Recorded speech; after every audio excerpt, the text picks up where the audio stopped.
इथे बघा कवी आणि त्यांचे टोपण नावे दिलेले आहेत. TET परीक्षे दृष्टीने हे खूप उपयुक्त आहे. तर बघा कधी कधी TET एक्झाममध्ये कवींची नावे दिलेली असतात आणि त्यांचं टोपण नाव विचारलेलं असतं. तर कधी कधी टोपण नावे दिलेली असतात आणि ते कवी कोण आहेत हे विचारलेलं असतं. तर बघा इथे मी काही कवींची नावे व त्यांची टोपण नावे दिलेली आहेत. तर बघा आपण त्याचं वाचन करूया म्हणजे जेणेकरून तुमच्याही लक्षात राहतील. तर बघा कवी आहेत विष्णू वामन शिरवाडकर. तर त्यांचं टोपण नाव आहे कुसुमाग्रज. नेक्स्ट कवी आहेत दिनकर गंगाधर केळकर. तर त्यांचं टोपण नाव आहे अज्ञातवासी. प्रल्हाद केशव अत्रे. त्यांचं टोपण नाव आहे केशव कुमार. राम गणेश गडकरी. त्यांचं टोपण नाव आहे गोविंदाग्रज. श्रीपाद नारायण मुजुमदार. त्यांचं टोपण नाव आहे नारायण सूत. निवृत्तीनाथ रावजी पाटील. तर त्यांचं टोपण नाव आहे पी सावळाराम. त्र्यंबक बापूजी ठोंबरे. त्यांचं टोपण नाव आहे बालकवी. यशवंत दिनकर पेंढारकर. त्यांचं टोपण नाव आहे यशवंत.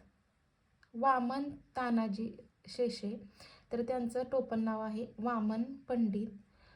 किशोर भानुदास कदम. त्यांचं टोपण नाव आहे सौमित्र. कृष्णाजी केशव दामले. त्यांचं टोपण नाव आहे केशवसूत. तर बघा इथे केशवसूत आणि कुसुमाग्रज याच्यामध्ये आपल्याला खूप गोंधळ उडतो. तर बघा केशवसूत आहेत कृष्णाजी केशव दामले आणि कुसुमाग्रज आहेत विष्णू वामन शिरवाडकर. तर बघा नेक्स्ट कवी आहेत विनायक जनार्दन करंदीकर. तर त्यांचं टोपण नाव आहे विनायक.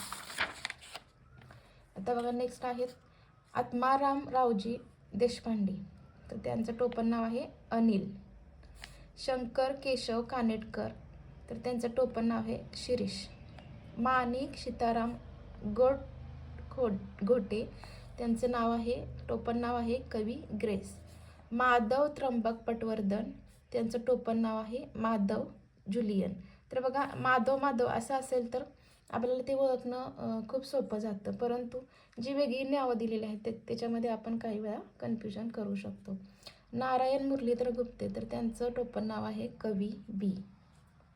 बहिणाबाई नथुजी चौधरी. तर त्यांचं टोपण आहे बहिणाबाई. तर अशी काही नावे होती.